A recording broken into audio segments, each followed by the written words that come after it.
If you're posting on Instagram, tweaking your portfolio, maybe even testing some meta ads, but still not getting clients consistently or making the income you want, I get it. You're a good designer. It's not about being the best designer in the world, but it's about understanding how to do your own marketing, but also position your work, attract the right clients, and communicate the value of what you actually do.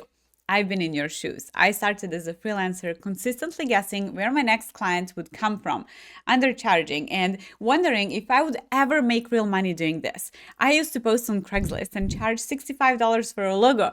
Fast forward to today, I run a design agency with a team here in Austin, Texas, but working with clients all over the world, and I've coached over 1,000 designers on how to go from stuck and invisible to consistently booked with well-paying clients.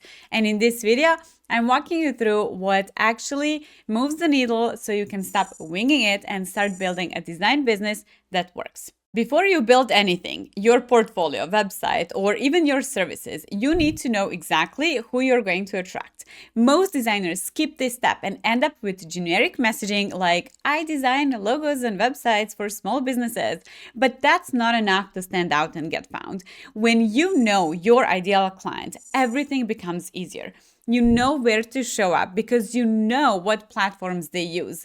You know what to say because you understand their goals and struggles. You know what to offer because you're solving a real problem they care about. For example, if you work with personal brands, you might focus on helping coaches and authors look more polished and credible online. That's a totally different message than helping tech startups build out pitch decks or SaaS websites.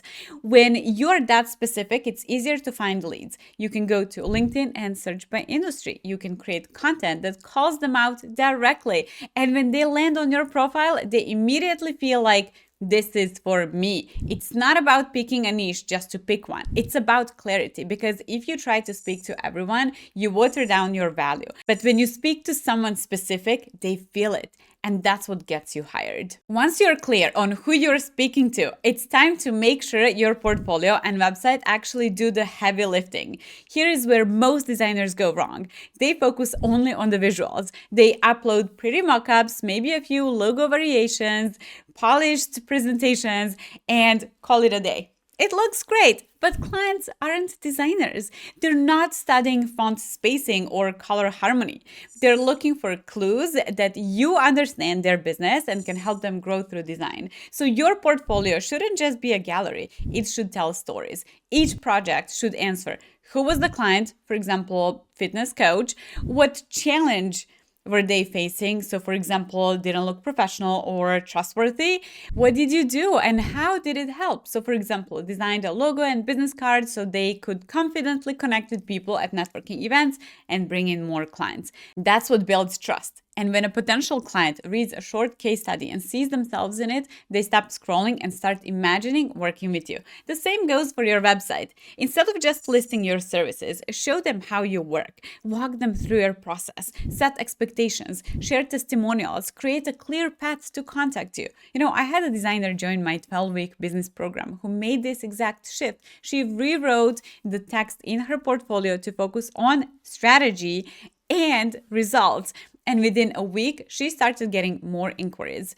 Same designs, same skills, but the difference, her site finally spoke to what her clients actually cared about. Your website isn't there to show how creative you are.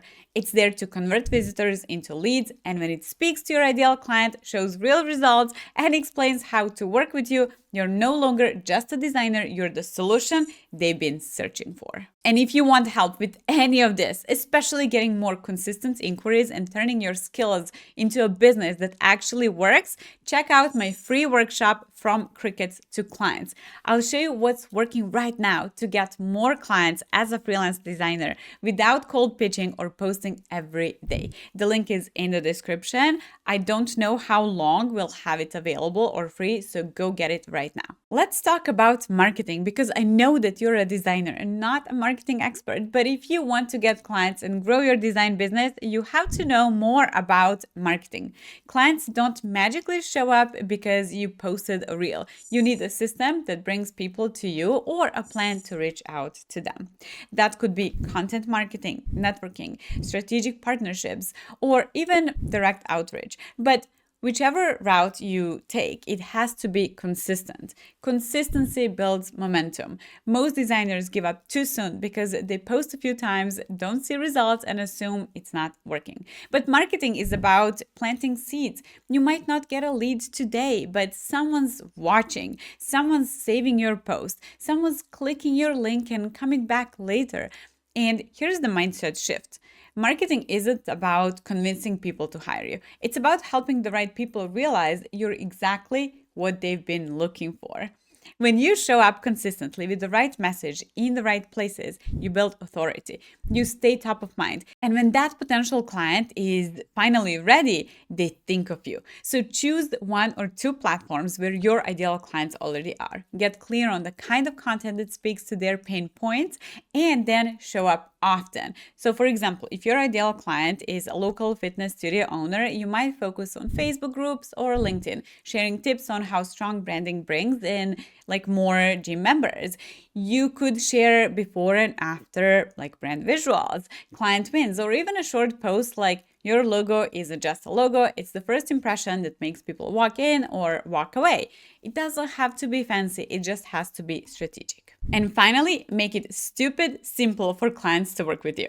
Have a clear inquiry process, set expectations, communicate your timeline, and if a client doesn't know what happens after they fill out your form, they're gone. So build a system, not a fancy automation or back-end funnel, but an experience that makes things obvious from the outside. Clients should know where to go to learn more about you, where to inquire, what happens after they reach out, what it's like to work with you if they land on your Instagram. Is there a clear link to your website or inquiry form? When they click that link, is it obvious what you offer and how to get started? Even something simple as adding start here in your Instagram bio or visible contact button on your website or a quick FAQ in your highlights makes a huge difference. Clients aren't going to chase you down. So if they have to dig for info, they'll move on. The smoother the path looks from their perspective, the more likely they're to take that first step. And here's the thing. This doesn't require a team, a VA, or some expensive tool. It's about creating clarity. When your digital presence feels organized, confident, and professional, clients trust you. And that trust, it's what turns inquiries into actual paid projects. If you want to create a client experience that feels polished and professional from day one, grab my free client portal template. It's the exact one we use inside my design agency. The link is below in the description. And while you're there, don't forget to sign up for the workshop From Cricket to Clients. It's 100% free and packed with everything you need to start getting more consistent clients as a freelance graphic designer.